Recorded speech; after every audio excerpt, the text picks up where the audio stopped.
fuck is going on? Welcome to My Favorite Lyrics, the podcast where we talk about music lyrics, except for when we talk about other stuff. Today, we got a very, very special guest. I feel like we've been circling. Oh, totally. We've been trying to get this guest, but the timing hasn't lined up, and now here she is. You might know her from her tour. You might know her from being on JFL. You might know her from just being in a generally good hang. Y'all welcome. Welcome to the show, Laura Peak. Hello. I'm so happy to be here. I have a totally different personality. Hi. Hello. Hi, Devon. I'm trying to get a real sexy baby thing going for my image. That's profitable. I have to go some direction, That's you know? profitable. I got to start grifting somehow. Yeah. Hey, everybody. That's not a bad grift, though. That's not. Have you seen how many porn stars have podcasts now? A good. I mean, now people in literally every single field. It's like soccer players and like reality stars and like people who used to be on sitcoms 20 years ago. Like it's crazy. Yeah, you can like bodybuilders. Like there's really no place to escape. Especially when like an NFL player has a podcast. I'm like, my brother in Christ, you won already. You won. And you have CTE. Shut up. Yeah. Well, that little brain been rattled around a couple of times. I don't know if you should be. He just repeats himself over and over again. Yeah. He introduces his guest 5 times. All right, guys, welcome to. And also, those guys, it's like, I don't know, they're all monotone. They don't have like fun. No, they're not funny people generally, unless they are. But yeah, occasionally they are. But I feel like those aren't the ones who are doing podcasts. Totally. You know? I saw a poster the other day. I did a show in LA. You know what? I want to talk about this publicly. Go ahead. I did a show in LA, and like 20 minutes later, I get a notification, and the porn star, the Girthmasterr, had begun following me. He loves stand-up, this guy. Yeah, they all do. And they really like comedy. Yeah. And I guess he comes to the store a lot, and I was like, Girthmasterr? Hi. No, I can't speak Were you to not familiar with Girthmasterr? No, I know about Girthmasterr. I posted about it, put it in my close friends. We hang out. Yeah. I put it in my close friends, and my friends were like, who is this? And I was like, oh, I'm outing myself as knowing exactly who this guy is, I guess. But he like followed me, and now I follow him back, and I get all of these like posters of like live events that he's doing. What kind of and live it was at the events is fucking he? Kia Forum. It was like him and like 11 women. And I was like, what do y'all do up there? Is like, he fucking the women on stage? They can't fuck, right? I mean, no, I don't think you can. You can't straight fuck. hard sex up there. So what could they be doing at an arena? This. No. They're potting. It can't I be guarantee you they're just sitting around chit-chatting. I guarantee it. Being like, just getting on, being like, my dick's crazy, huh? My dick. So you guys like to fuck a lot, huh? You're like, yeah. Let's talk about our childhoods. Have you ever seen, there's this dude named Devontae Yaps. I do not know him. He is a guy who sits in his bathrobe at a computer chair, and he talks about porn like it's like pro sports. So, I have an immediate affection for this man. Is he funny? Is he being funny? He really is funny. Yeah, that's fabulous. But he'll be like, he's like a black dude who wears glasses and he just sits in a robe, and he'll be like, the problem with the pog genre today is that we just don't have ballers on the same level that we used to have them. Talk about incredible. Sadie sucks. Talk about Bella. Let's get her in there. Yes, we need the legends to return to form. Alexis, where are you? Yes. We're not like he'll be like, we used to have top performances. Think about when Becky takes butts back. 2006. Think about that performance. We just don't have those levels of players anymore. We're not putting up numbers like that anymore. We're not. He goes back to like the 60s. Literally. like black and white like porn. Actually, he's like a kind of a porn historian. That is so funny. Who is always kind of, he's like comparing eras, and he's talking about like top Latinas in the game today, the number 3 throat goats in the... Come on. What a great pocket to put yourself in. What does this man look like? Can I ask that? He's one of those dudes who I don't even follow. He just like pops up in my algorithm because every time I come across him, I like watch the entire video. And so I feel like the algorithm taught you. Okay. This is him. This is what he looks like. He does look like a scholar. Yes. He is a porn scholar. Yes. He's literally just in like some apartment with a computer chair with like back support and wearing a robe, just being like... He's at the Kia Forum show, like walking up to the podium to do the first like part of the Q&A. He probably was involved. I imagine he was there. You gotta. He's like, "Did you see the live?" God damn, dude. You gotta incorporate Girthmasterr in some type of regard. I mean, sometimes I want to be like, when I'm on stage at the Comedy Store, I want to be like, Girthmasterr, are you in here? Girthmasterr, can you hear me right now? I'll holler out if you can hear me. Girthmasterr, if you're in the building, unzip your pants right now. You just hear We're Girthmasterr. I just love how much, I mean, there's good and bad parts of it, but how much comedy has like, stand-up has like permeated culture to the point that Girthmasterr knows who I am. Yeah. That's so fantastic. That's true. And he probably wants to be your friend. I know. Like, my husband would love that. Sure. I'm going to go hang with Girthmasterr. Yeah, Did you say you were going to go to dinner with Girthmasterr? We're just getting beers. He's fun. Just getting beers. Don't be weird about it, baby. You're being weird. Yeah, stop. Well, I can't hang out with Girth, so I can't have friends. So you're telling me I can't have a 6'7" guy with a 19-inch cock? I didn't know it was the 60s. I didn't know it was the 60s. I thought I was liberated. Yeah, I thought we could. Okay. I didn't think we were in that type of partnership, but I guess that we are. I guess we'll stay home and watch Pluribus on Apple TV because I can't go get mimosas with Girthmasterr. I guess that's what it is. I guess that's what's going on. Should I cook you something? Yeah, I guess you'd like that. Should I cook you? So why don't you put a baby in me? I'll stand in the kitchen and make you some dinner, I'll take my shoes and socks off. I'll take my shoes and socks off and stand in the kitchen and make you fucking creme brulee because that's the kind of stuff you like because I can't hang out with Girthmasterr. I got one of those fire things. I'm making him creme brulee because I can't hang with Girthmasterr. Okay. I guess that's this was a woke household. Yeah, I guess not. I suppose not. Lock me up. Yeah, chain me to the oven. Let's move back to Tennessee.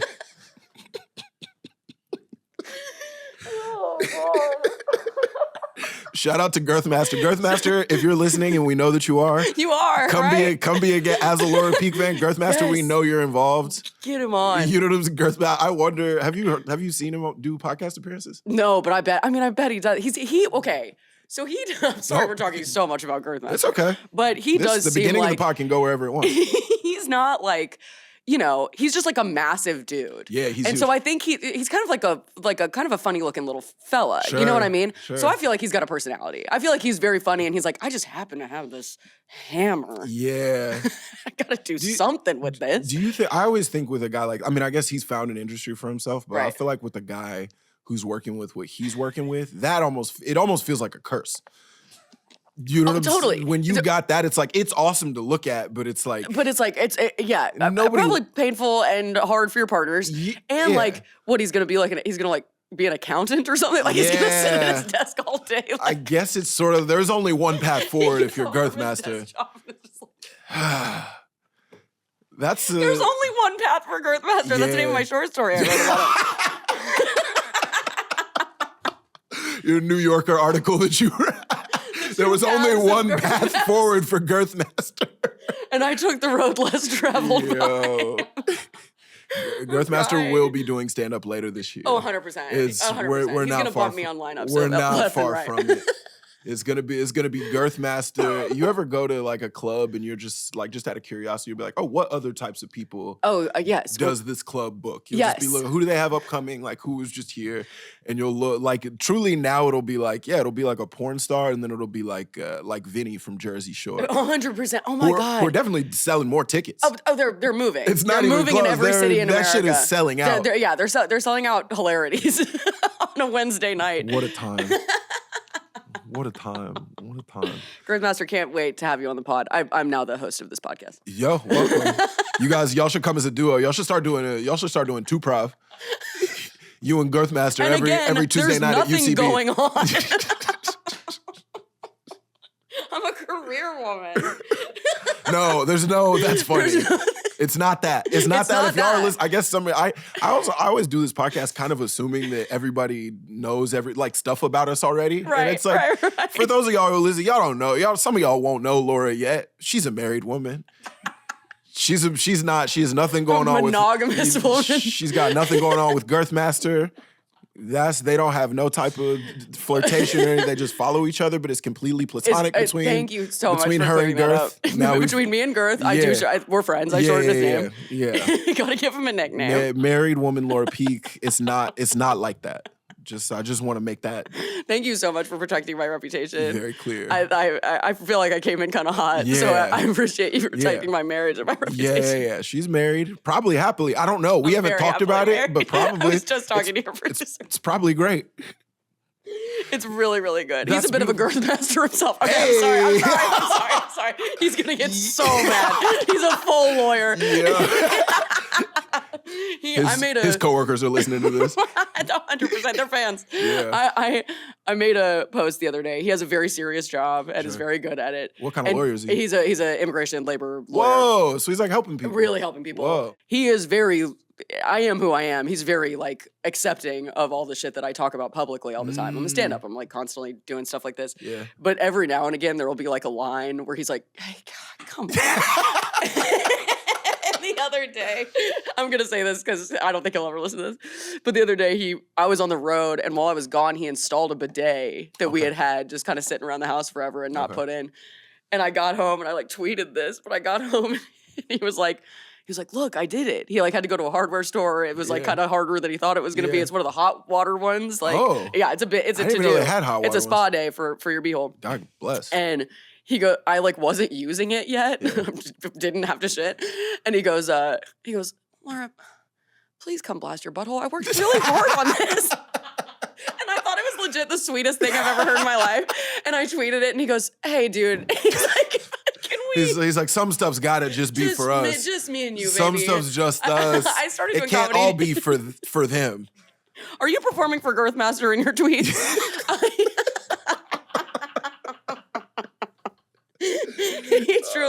He started dating me 2 years after I started doing stand-up, so he truly did not sign up for this. Oh. Or no, wait, sorry, 2 years before. 2 years before. Doing stand-up. Yes, yeah. Oh. So he did not sign up for any of this, and he's a very patient man. But occasionally he's like, honey, I have a very serious job. That's devastating. I mean, you know, I mean, I guess to each his own, but like if I started dating someone and they started doing stand-up after, I would go so far as to say I would explicitly tell people not to do that. Yeah, don't. If you know what I mean? If you found true love, like it's gonna be hard. Yeah. Especially in the very beginning when you're like trying your best and you're like miking all the time. It's like you're just gone a whole lot. Where did you start? Did you start in Nashville? I started in Nashville, yeah. Oh, yeah. Got you. I did it for like I got fired from my first job out of college and copywriting job. I was really bad at it. And my buddy was like, my best friend in the world who married my husband and I, introduced us when we were 15 years old. He was like, hey, I have a like minimum wage job at Zany's Nashville, just like tearing tickets. And so I worked in a club for like 2 years and just got to watch everybody. And then was like, I'm gonna try that. Bug. But we were like 2 years into dating. That's cool that it worked that way because I feel like it's cool that it worked that way stand-up wise for you because I feel like most of the time when somebody who works at the club then starts doing it, you're like, ugh. Oh no. Yeah. Oh, 9 times out of 10, that's a recipe for disaster. 100%. Because you watch some, I've said this a lot, but it's like you watch some people and you go, I can never do that. That's incredible. Yeah. Like you're so good at it. And then you watch some people and you go, I could entertain these I could people a at little least bit better do than what that. you're I'm funnier doing. than that. Yeah. Yeah. And I know. It did work out. And he was like incredibly patient, but that is not a recipe for success. Don't start doing stand-up comedy if you're in a committed relationship, Girthmasterr. No. I'm sorry. I'm gonna stop talking straight to camera to the Girth family. G brother. G brother, hear me now. You don't gotta get on the mic, G dog. You don't gotta do it. Girth, can I talk to you for a second? Yeah. Girth, come here. Girth, come here real quick. Come close. Girth. Okay, not that close. Not that close. It's on my leg. It's on my leg, Girthmasterr. It's on my foot. Truth for him. God bless him. Oh my God.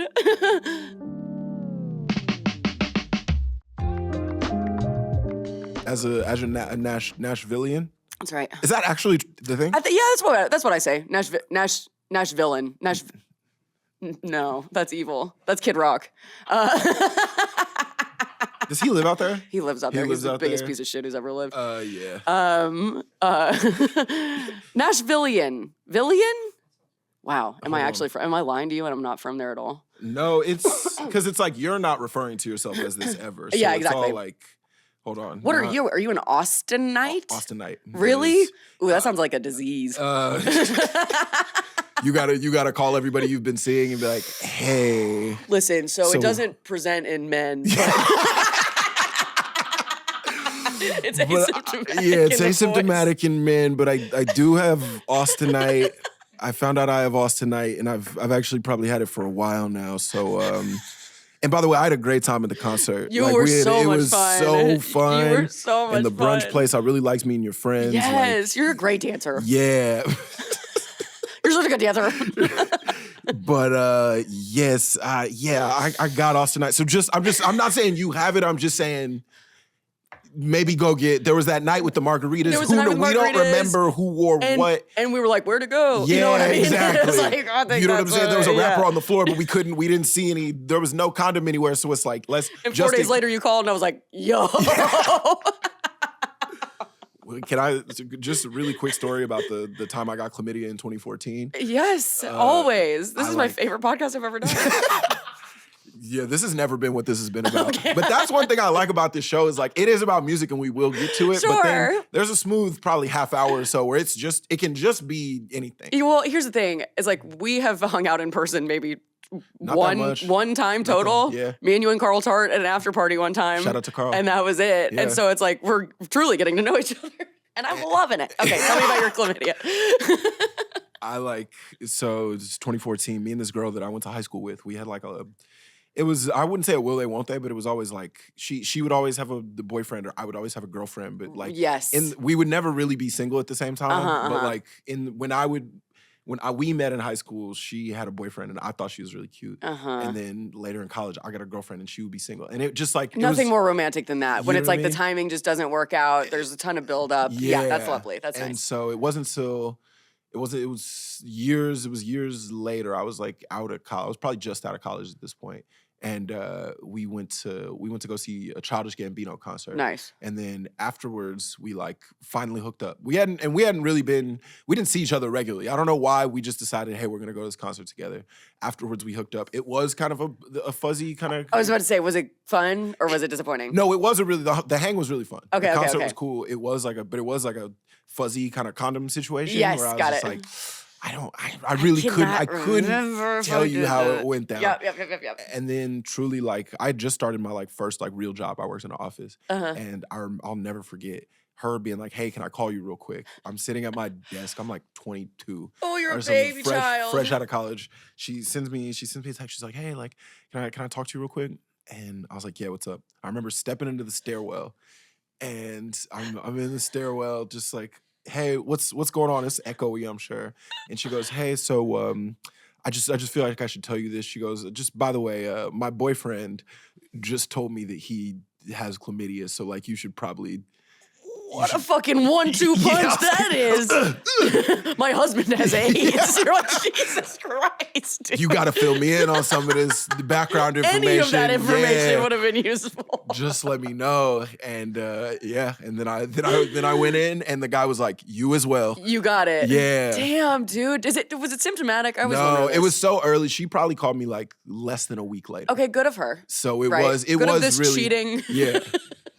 It was. She was bad in one. She was bad in one way, but she was good in another. You know what? If your boyfriend's got chlamydia, you have to tell the guy you just fucked.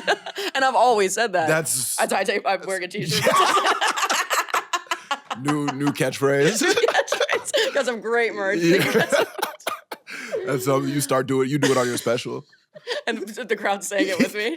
If your really southern accent, if your boyfriend has chlamydia, you gotta tell that guy you fucked. It's wordy. We gotta find a way. But you know what? I'm not really about word economy. I like feelings. I like vibrations. We gotta find a way to condense it. We gotta trim that down.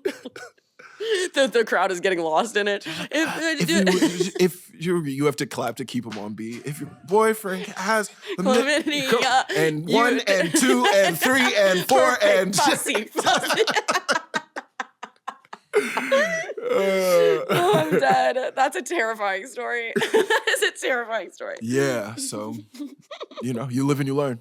You really do. I don't know what I learned, but probably. I lived. Well, I certainly lived. I lived. People who have chlamydia have lived. Yeah, that's very true. Again, people who have chlamydia have lived. That's much cleaner. You're doing the chlamydia community really, they get behind you. You become the number one chlamydia comedian. There's like a community of people that are proud to have it and won't get it cured. Yeah. They're like I'm a chlamydia warrior. I had a friend who he was just like, for the longest, he was like, yeah, I just haven't been feeling good. I was just like, you seem fine. He's like, yeah, I haven't been feeling good. And then I was like, well, you should go to the doctor. He like, for like a couple weeks, he's just like, nah, it'll clear. Like, I'll be fine. That's a long time to feel ill. Yes. And then I talked to him like a little bit after and I go, hey man, did you ever go to the doctor? And he goes, yeah, man, I didn't want to tell you, but I was mostly feeling fine. There was just stuff wrong with my dick. I had chlamydia. There was stuff wrong with my dick. It's like, could there be any clearer indication that you have a sex disease? It's Go to the doctor. My dick like, hurts and there's like stuff coming out. Yeah, everything's green down there now, but it's probably nothing. It's probably the flu. You said everything's green down there like that was cool. Hey, baby, everything's green. Everything green down there. You know what I'm saying? All the mother, I don't know what they got going on, but it's all green. It's cool. It's just green down there. Do you remember when Trump was like shilling Teslas outside of the White House? Yeah. And he goes, he sits down in it and he goes, everything's computer. My favorite thing that anyone's ever said. Me and my husband have started to say that. Like, it's all good. Hey, baby, everything's computer. Whoa, mama, whoa. Everything's computer. Hey, slow your roll, baby girl. Slow your roll. What are you freaking out about? Everything's computer, Everything's baby. computer around here, baby girl. It's all computer. What are you stressing?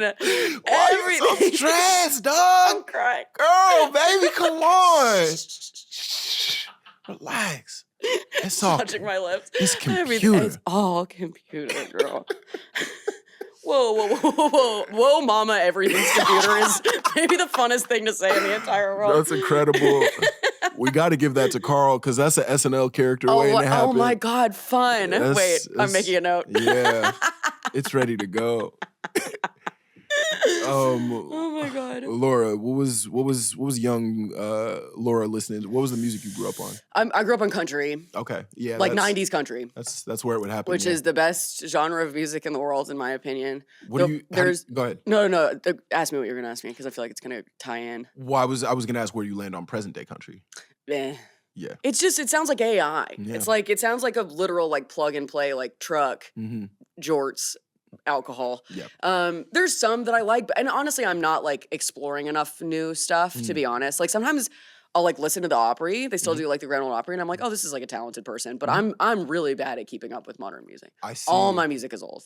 All just of it. Overall, and you came in with an old song as well. Exactly. I'm so excited about this. Yeah, we'll get into that in a second. No, but everything I'm listening to is either like 60s soul, 90s, and like 40s through 90s country. 40s? Yeah, really old stuff. Oh my God. Yeah, really old stuff. Do they have that? Can you access those records digitally? You do not want to hear it. No, yeah. Yeah, I'm like 40s. That's back when they were allowed to say a lot of stuff. Just like Civil War fun. But like 60s country, like Loretta Lynn. I'm like the biggest Dolly fan in the absolute world. Whoa. And that's kind of what I was raised on more than anything. My parents met at there was a theme park in Nashville called Opryland, and they just made a documentary about it. It doesn't exist anymore? It's done. They turned it into a damn mall. It's like really sad. I'm kind of sad to watch this documentary, but they were both working there. She was his boss. Oh. And he was like studying. I know, hot. Yeah. Ew. That's crazy. How are you, of everybody in this room, how are you horned up about your parents' sexual relationship the most? No.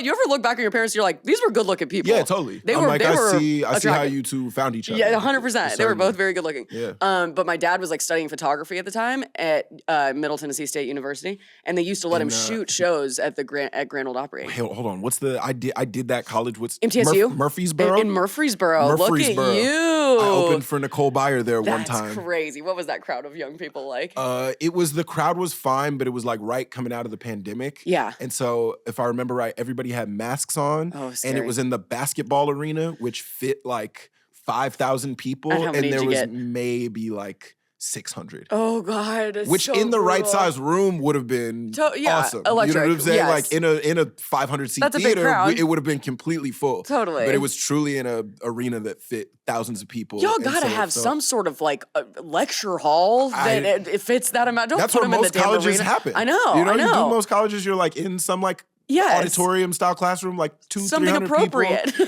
If it would have been that, it would have been actually an awesome show. But I'll find a picture from it. It literally is like, also because it's COVID, where the stage ended and where the audience began, there was like 20 feet between us. Damn, dude. So it was really, they set us up for failure. Oh, like, I mean, that's just like brutal. And like, I mean, those can be such fun crowds and shows. Yeah.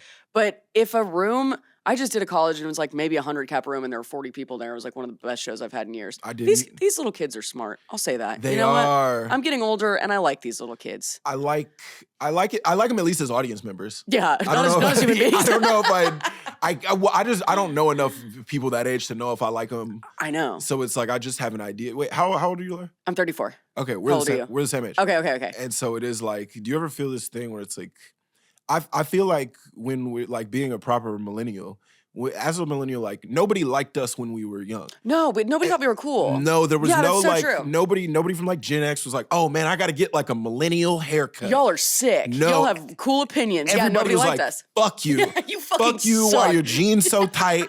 Why you wearing that? Why do you like that stuff? The That's music so that you true. like is bad, and That's everything so about true. you. And now it's like it's coming on the other side from like young people. Where They now hate us so much. People are like, why do you have those types of why do you like all the stuff that was popular when you were young?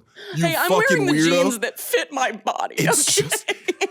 And now people our age, that's the thing that bums me out so much is people who are our age will be like, well, the Gen Z's doing this. And I'm like, no, you don't. You don't have to. Be grown about this. No. It's so stupid. It's such a weird way to live. I get like, nobody liked us. Yeah. And they were kind of high key like, hey, the rest of your life is going to be really bad. Yeah, and they were did correct. They told us that. I up know. top. But I'm like, but I'll go and do these shows. And I'm like, okay, wait, I have to tell you this story. This just popped in my head. Go ahead.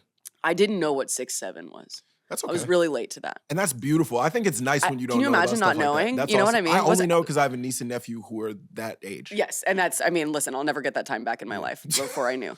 But I was doing a college in Florida, Mhm. and I have a joke. This was probably like 6 months ago. Mhm. I have a joke in which I say, I'm talking about showering, and it was like 6 or 7 minutes.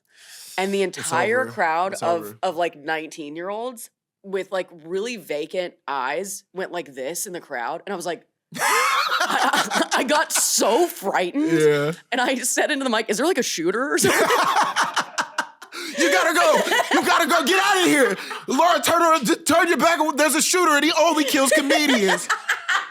He's only out for comedians. He's from Nashville. Laura, you gotta go. Oh my God. I'm like, is this what they taught you to do if there's an emergency? Y'all are scaring me. We're all safe. That's why we being so casual about it, but you in grave You're in danger. Grave danger, girl.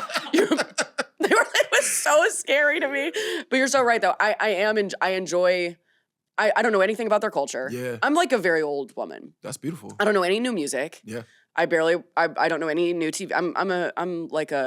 I'm like an old sad lady. What like culture are you taking in? Like if you're like, all right, I got some time, I'm kicking it. Are you just like watching like old movies and old TV Well, I'm shows and old I'm music? either rewatching 30 Rock. You know what? I'll watch new. I engage with new movies a lot. Okay. I like to go to the theater. That's the best Same. part about living in LA is like you're walking distance from like lovely little like independent theaters I all like the that. time. I'll say this, and Oh. you're allowed to punch me in the face after this. Okay. But I listen to a lot of podcasts. I mean, I think How as a sad is that? I think as a person who has a podcast that we're on right now, you can't speak to this. no. Well, look, here's what I'll say about podcast. I don't think it's like inherent. I think it's inherently like an uncool profession. Yes, totally. But Thank you for saying that. I do agree. think it's like I do think podcasts are a really nice way to pass the time. Well, and I struggle not to get all mental healthy on it, but Go ahead.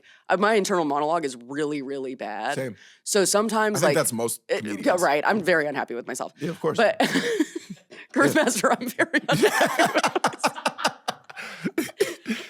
Girthmasterr, there's a crack. There's a crack in the facade. Girthmasterr, you got an opportunity. I know we said stuff about the marriage being happy before, but now listen in. Catch her at the next show. Who knows what could happen? Girthmasterr, I struggle in ways that I don't often wear on my sleeve. That's gonna become like a stim for me that I'm talking to Girthmasterr in my own head. I like that. I've got OCD. This will go bad. But like, speaking of OCD, I get like really bad thought patterns, really bad loops, really bad rumination. Yeah. And sometimes music, I was just talking about this with your producer. I cry a lot. I'm a big crier. I'm very moved by almost anything. That's beautiful. So sometimes music can like really hurt me. Whoa. And badly, and I try to avoid that feeling sometimes. And listening to people talk and laugh with each other not only turns off my inner monologue, but like makes me feel joy because I like other people a lot. So I like prefer that to music, I think. You know what I'll say, Laura? What? In like 20 years when like the Oscars is like mainly podcast stuff and they don't acknowledge movies anymore because like it's Tilly Norwood podcasting. It's like an AI person having a podcast. But when they start doing those kinds of things and they do like a podcast lifetime achievement award, I think you should go up and basically say exactly what you just said, because it's a love letter to podcasting in a way that I've really and also so many comedians like impulse is to like roll their eyes at stuff. Yeah. But it's like I do like when people really love stuff. I like when people like really have an appreciation for something. Yeah. And you have such a deep love for podcasting and it like really means something to you in a way that I'm like, you should like you could do your own version of like the Nicole Kidman like movies is where we go to oh my feel God, magic. this is where we go to turn off our inner monologue. This is where we go when we have a gun in our mouth. No, I'm kidding. In a year that's more challenging than any year we've ever seen before. Oh my God. It's time you have to be able to find a way to escape. And that is why today I come here to present to you the Joe Rogan Award for Podcasting Excellence. Hinchcliffe Rogan Award for Podcasting Excellence. To Steven Spielberg's great-great-grandson. Presented, as always, by Laura P. Yeah. That's why this year Lockheed Martin and ChatGPT have paired together to award this award to Steven Spielberg the Sixth in collaboration. Drone strike your life. God damn. It's coming. Oh, it's coming. It's coming. Soon. I love what you just did with that very vulnerable thing I said because it really did make me feel better. It's hard for me though. Okay, what are you listening to regularly? And are you like really moved by music? Are you like do you feel that way, or is it just like it just relaxes you?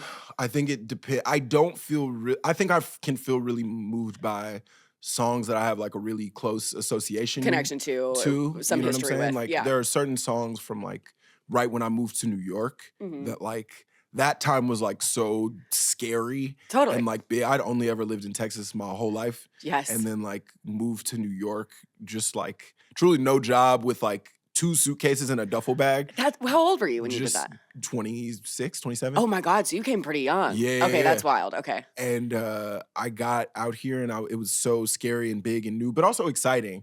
And there were like songs that I was regularly listening to during that period of time that like if they come on today, it takes me back immediately. And I do like have to stop and be like, whew.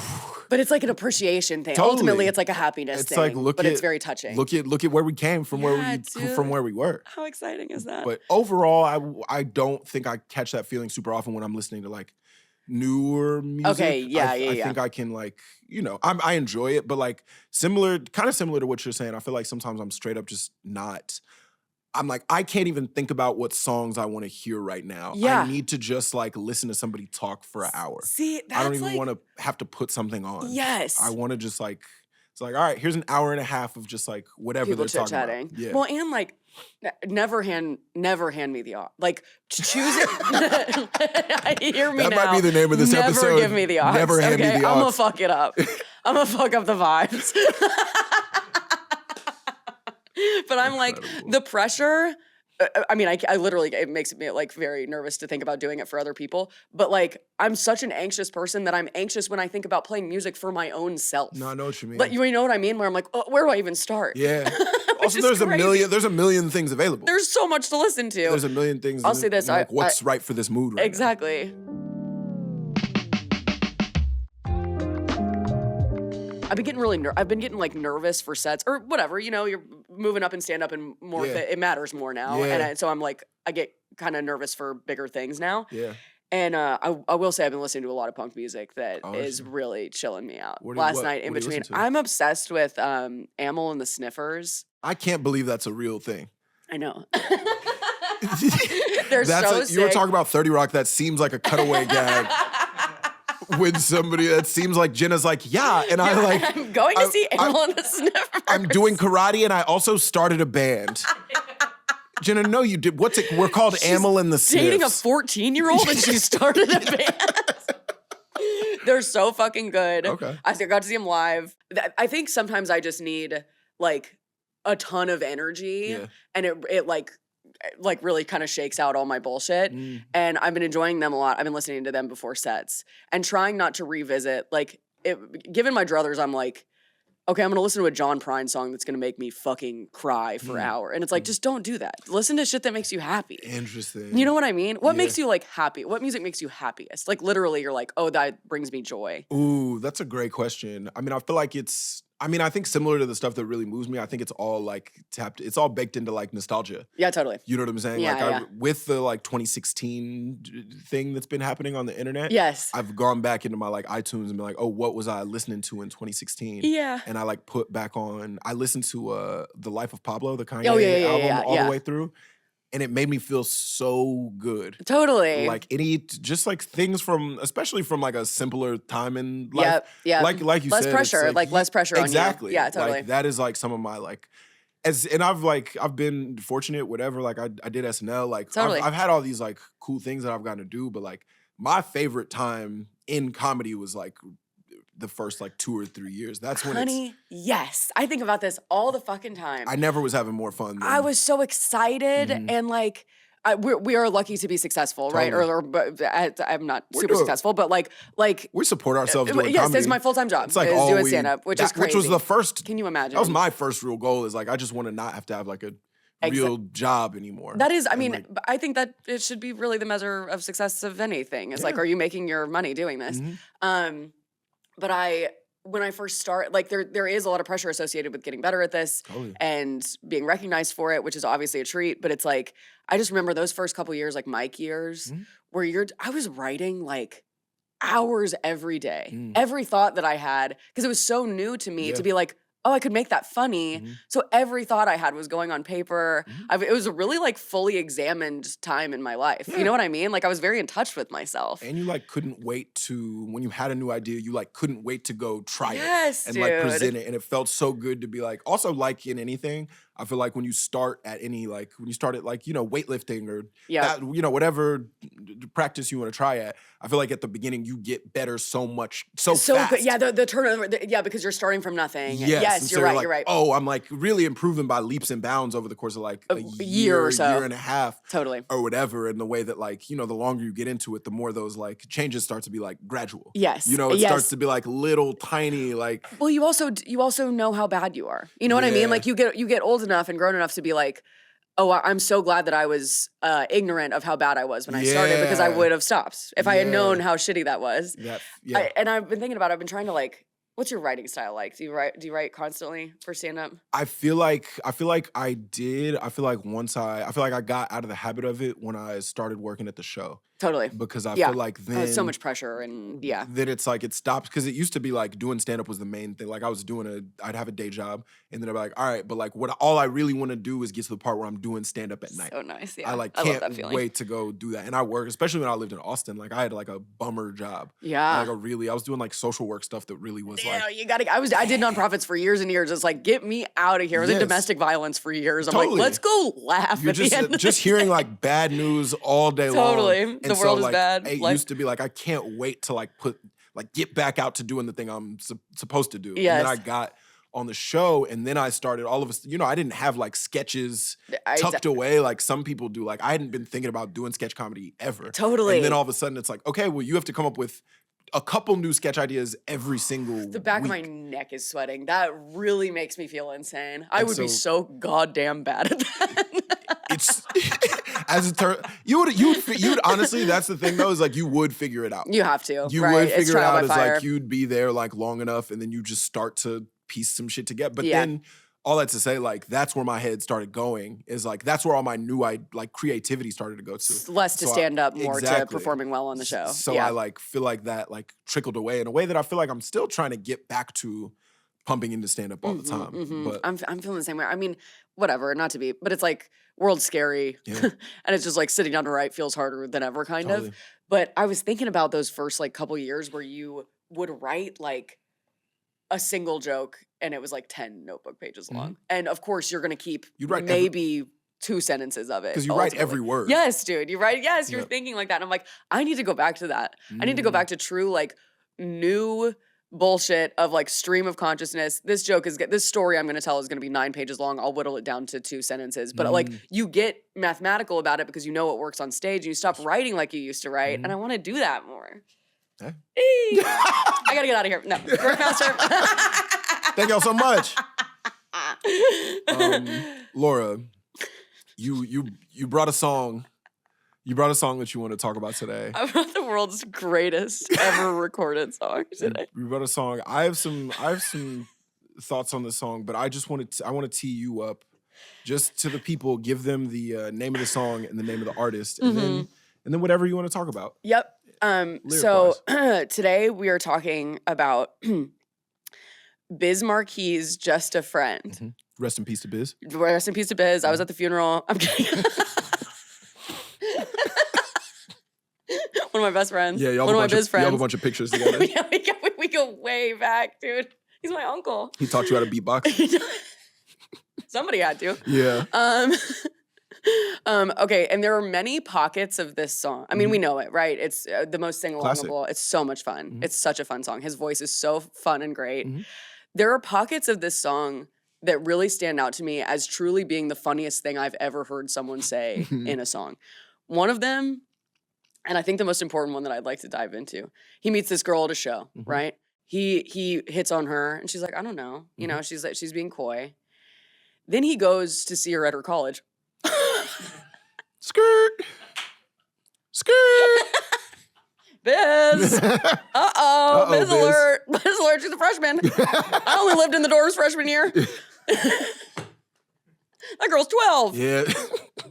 Rest in peace, Biz.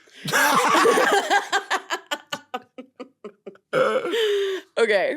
So he says, I came to her, I don't need this. I came to her college on a surprise visit. Yeah. Love that. Love to see my girl that was so exquisite. Yeah. It was a school day. I knew she was there. First semester of the school year. A little bit of a slant rhyme there from old Biz Markie. Yeah. I went to her gate to ask where was her dorm. First of all, what gate? And you don't know what, like, who are you okay.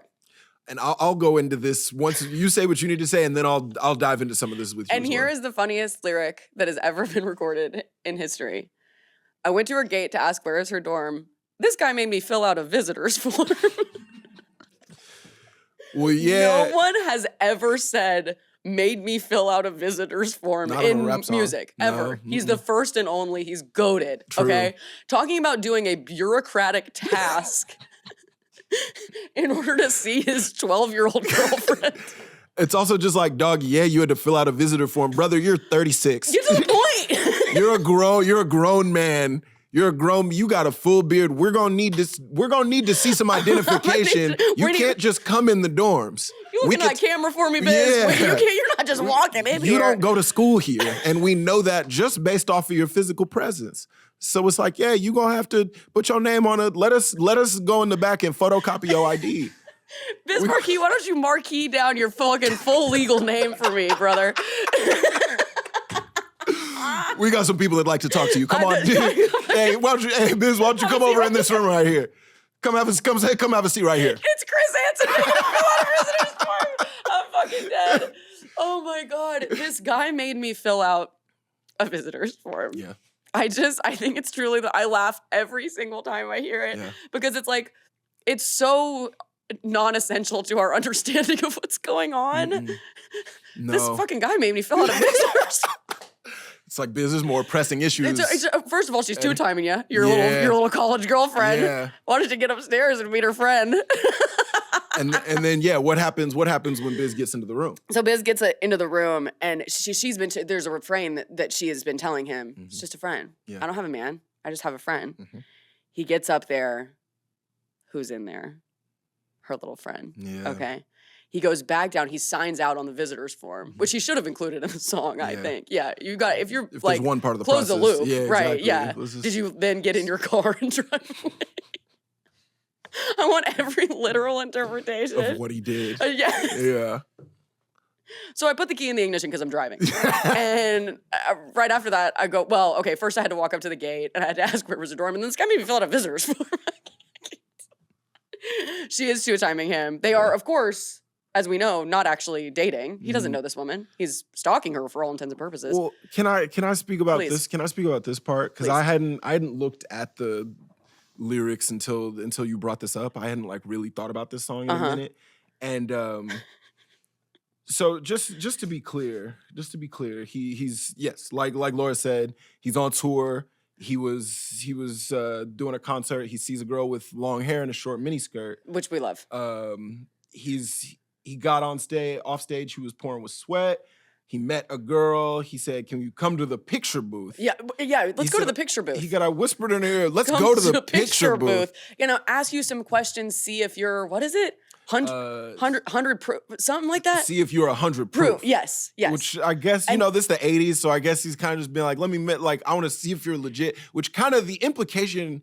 I don't know what he's not trying to take a picture with this girl. No, he's not. It's like, Biz, you trying to get sucked off. I think he's trying to get sucked and fucked. And that's okay. And that's beautiful. And Girthmasterr, do whatever you want to do. He's trying to go Girthmasterr. He's going girth mode. He's trying to go girth mode in the photo booth, which I would like to say bad location because it's like, Biz, ain't nothing but a curtain. You know what I'm saying? Ain't no door. You can't lock that. Exactly. So even if you're getting what you're looking for. And you lean against that thing, picture evidence of you having sex with a minor. Right. So it's a wrap. This next one is my favorite because he asked her her name. I asked her name. She goes blah blah blah. You fucking son of a bitch!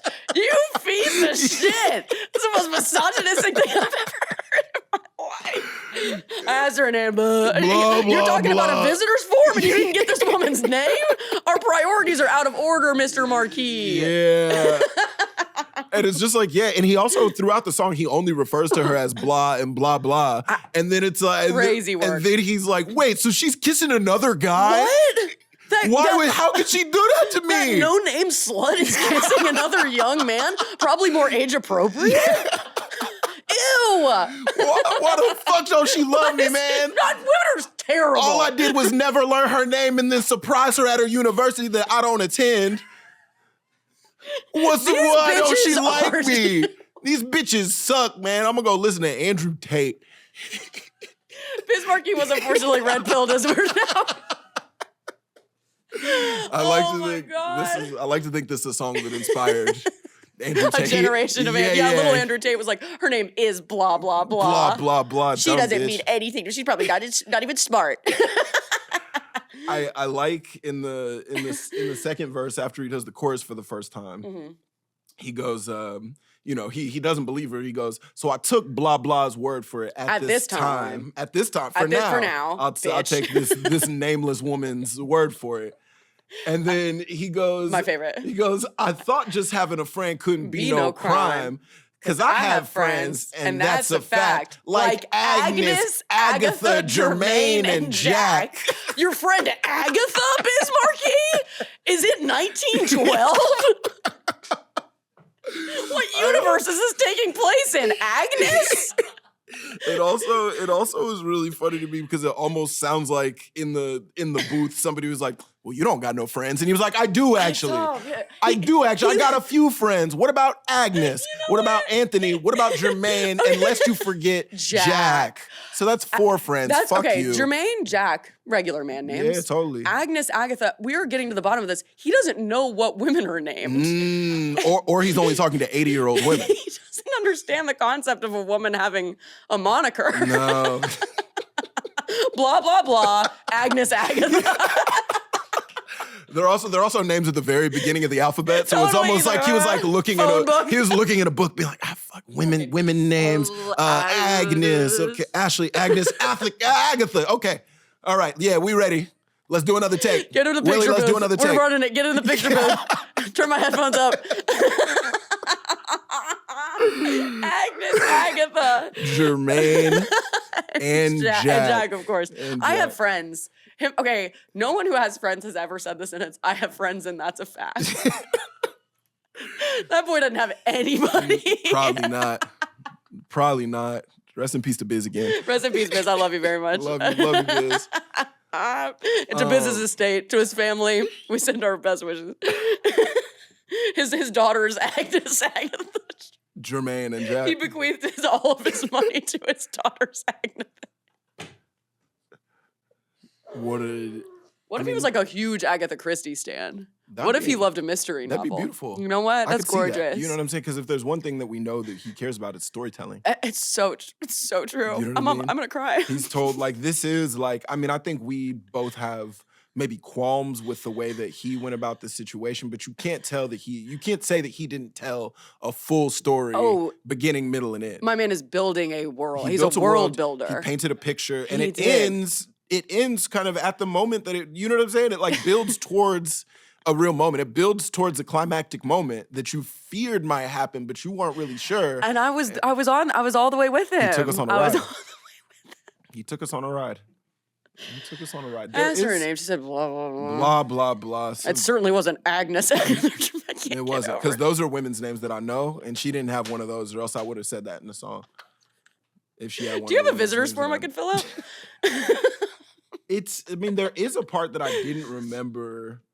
Hit me. That I didn't remember where he says, so we started talking and getting familiar. Spending a bunch of time so we could build a relationship. So it does feel like something happened at some point. You're right. They did have a actually relationship. like talk. Oh, you're right. I didn't mean to do that to you, Biz. No, it's okay. Because I didn't remember this part of the song at all, and also the other part's still funny. You know, it doesn't detract from Agnes Agatha. Yeah, it's still hilarious. So he's basically saying we were hanging out. We were hanging for real.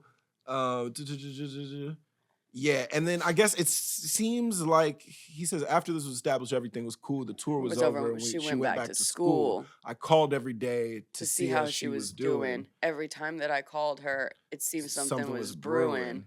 I called her on my dime, picked her up, then I called again. I said, "Yo, who was that?" She said, "Oh, he's just a friend." You know, I also think, I guess there's two ways to look at this. There's one side of it. Scholars are split on it. Yeah. Because there's one side of it where I could look at it and be like, oh, this is actually a sweet tale about a naive man. Yes, it's true. Who really was like, no, she loved me for real. Not like thinking like, oh, it must just be me. Yeah. It must just be me. I'm like, that's one way to look at it. It is, and that's generous, and very generous of you. It's hard for me to have that kind of affection for a man who named his lover blah blah blah. Yeah. Okay. Or second reading. I think the second reading is kind of just that like he's an idiot. You're like the second reading is just like, well, duh. Yeah, like, you got what, played. Yeah, what do you like, huh? Which I guess those readings are two sides of the same coin, but like, but it just I guess it's just like, do you want to be nice about it? Do you want to be empathetic with him? Nice and you know what, Devon, you have a very sweet spirit, and I'm gonna sit on the side of being empathetic towards Biz Markie, mostly because he has passed. Yeah, exactly. That's also we're dunking on a dead man in a way that he can't speak back about this. I'm dancing on Biz Markie's grave. Yeah, my bad, Biz. If anybody's listening, y'all know Biz people. Yes, hit up the family. Yeah, we'll send money to Agnes, Agatha, Jermaine, and Jack. Yeah, hopefully they with us. Agnes has been dead for 150 years. You would have to think so. You would have to think Agatha's prime was right around the beginnings of the music that you like to listen to. The turn of the century, the 40s. Yeah, exactly. The 1940s music. You'd have to think that was kind of Agnes was a swinger. She was swinging and dancing to big band music with Frank Sinatra. You'd have to think. Also, like it's so fun. I would love to see the names of some of the songs that Laura was rocking to for the 50s. I mean, from the 40s and 50s, because we all love Laura. Laura's so funny and like on the right side of things. But I can't help but think Laura every now and again needs to go back and put on a song from the 40s called like Blackie in the Back.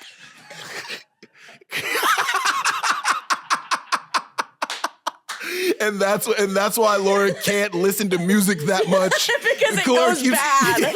Laura keeps being like, yeah, all this music's making me feel really emotional. It's reminding me of racism. It's just about how you gotta like beat down an Italian guy with a hose or whatever. That title you just said is fucking crazy. It's on my Spotify Wrapped. Yeah, it's a Laura Peak's #1 song for the last 6 years running. It's like something about music is making me feel a lot of stuff. There's a content warning on my Wrapped. It's like, hey, you need to go to the hospital. You need to read something. Pick up some bell hooks. Song called "Italians Aren't Even People." And you can't convince me otherwise. It was from 1999. Yes. Get these Irish guys out of my neighborhood.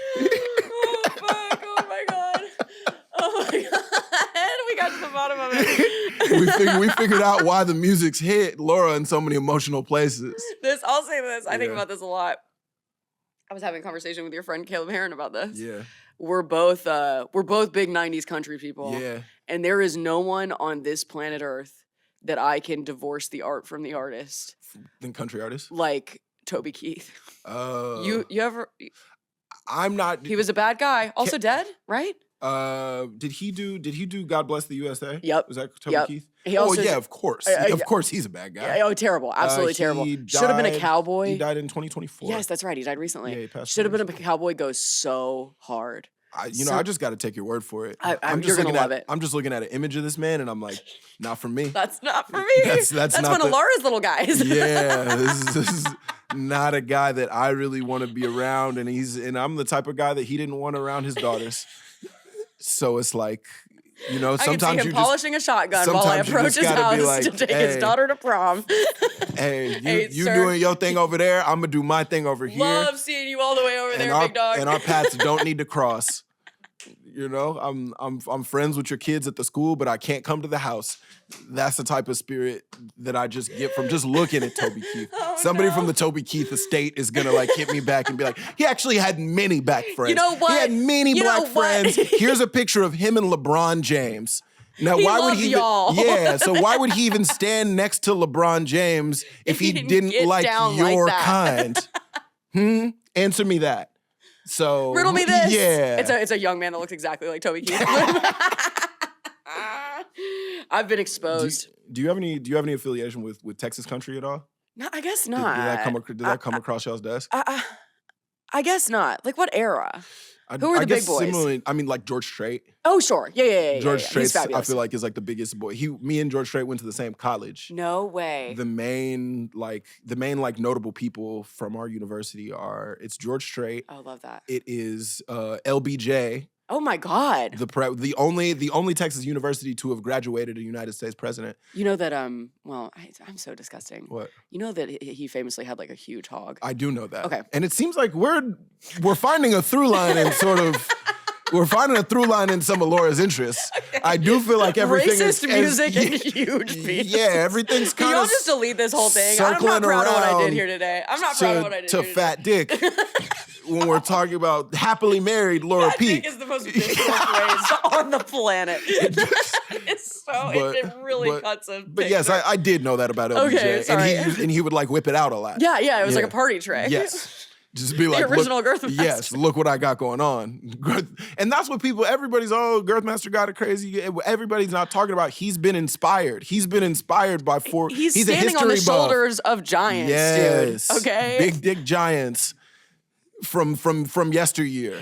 That's my favorite team. That's what he's... Big dick giants from yesteryear. It's such a good Christmas song. That's beautiful. That's beautiful.